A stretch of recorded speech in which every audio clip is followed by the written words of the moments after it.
to 95% of our decisions are subconscious programming from our childhood, our parents' fears, and cultural expectations. I spent 20 years hitting the same glass ceilings. It was financial limits I couldn't break, relationships that died after 2 months, careers that led me nowhere, and more discipline didn't fix it. But when I discovered this neuroscience behind why we get stuck and tried to actually rewire my subconscious, everything fell into place. In the next 10 minutes, I'm showing you how to rewire your subconscious programming that's been sabotaging your life for decades. And I'll give you a 3-step practice that rewire my financial ceilings in just a couple of months. And the third step is what makes the first 2 steps actually work.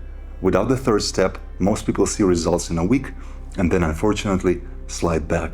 Subconscious is the doorway to becoming who you were always meant to be. So how do we rewire that subconscious mind? For years, every time someone complimented me, I'd immediately deflect. Oh, it was nothing, anyone could have done that. I didn't even realize I was doing it until one day someone said, that was really smart advice. And I caught myself about to say, oh, I just read it in a book. And then I paused. And that pause, that's where step 1 starts. Notice the voice that says, you shouldn't take up space, that being visible is risky, that you must keep your head down. That's the old program. Once you catch it, you have leverage to shift it. That's rewiring through awareness. Our subconscious begins to rewire the moment something hidden becomes seen, because what lives in the dark controls us. What we bring to awareness loses its power over our behavior. The process isn't about forcing yourself to change. Gently notice the patterns running quietly in the background for years. Those patterns you didn't choose, patterns that were programmed into you. Until we make the subconscious conscious, it will direct our lives and we will call it fate. Here's the step 1.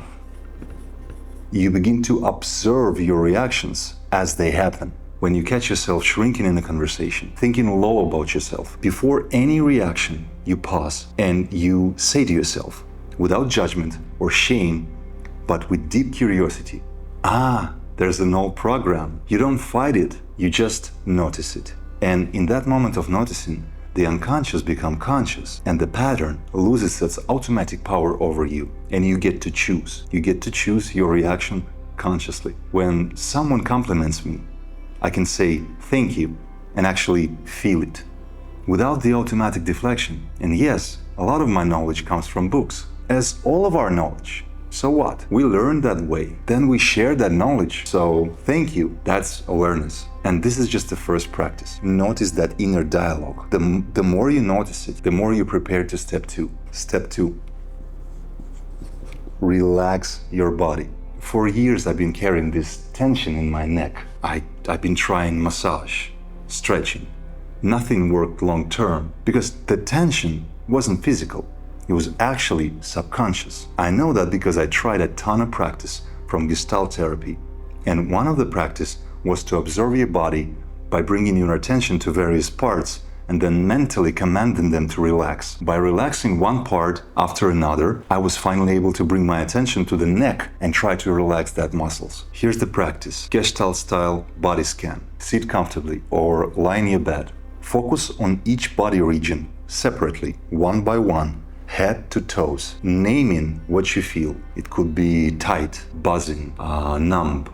Focus on the first area. On your exhale, invite that area to soften. If tension persists, briefly exaggerate it, like tighten it more. Then try to release again. If emotion arises, place your hand and give it voice. I'm carrying too much. Complete the scan with 3 deep breaths and notice what changed. This works by bringing you into present moment awareness and activating your parasympathetic nervous system, allowing your body to process and release this stored tension. It's very important that you actually do the relaxation step. If that particular one is not your cup of tea, use the one that suits you better. But you absolutely must be relaxed. Otherwise, the step 3 won't work. This is what most of us get wrong about subconscious rewiring. We think it happens through analysis, but it has to happen through our body. Our subconscious is not logical, it's primal, it's emotional, which means reprogramming cannot happen in the state of adrenaline or self-criticism or stress. It only happens when our bodies relax. The moment the body relaxes and receives the signal we are safe, we can begin to step 3. This is why breath work or meditation or any other somatic practices that Allowing you to relax are important step 2. Every slow breath convinces your subconscious that the threat has passed. You gotta be in relaxed state to rewire. We are no longer the children who had to survive. When you give your body permission to feel safe, it releases what it no longer needs to protect you. And that's how we get ready for step 3, to penetrate in your subconscious. It's rewiring through emotional repetition. I struggled with my finances, and no matter how much money I made, I always felt like it wasn't enough, or that I'm going to lose what I managed to save. I tried affirmations, like I'm abundant, money flows easily to me. They didn't work, because I didn't feel abundant when I said them. I felt like I was lying to myself. It felt awkward, maybe even forced. But then I discovered this by random. I was wearing my headphones and listening to music, and suddenly the emotional response I was trying to force became absolutely effortless. It may be certain frequencies, certain melodies, maybe the story of those instrumental tracks. I don't know how it works. I just know that it does work. It would drop me into that feeling of gratitude, abundance, in seconds, effortless. And it's a great feeling to be in. Down to goosebumps, just pure emotional resonance. So I started experimenting, and I put together what I called my abundance playlist. It's a collection of tracks that constantly trigger that emotional state of certainty, safety, gratitude. And I would listen to it every morning, feeling that emotion and letting my subconscious absorb it. After 2 weeks, I started to notice opportunities I'd been blind to. I made decisions from confidence instead of fear. I wasn't afraid of that investment anymore. I invested, and my relationship with money is getting better and better because my subconscious finally believed we are safe. We have enough. We always had enough. That's the power of emotional repetition. It has to be emotional, and it has to be repetition every single day.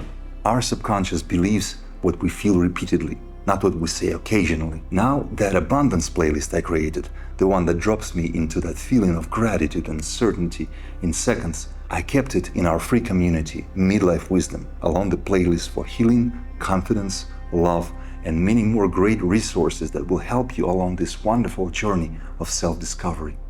Grab the link in the description and join the community. It's completely free, no courses, no upsell, none of that nonsense.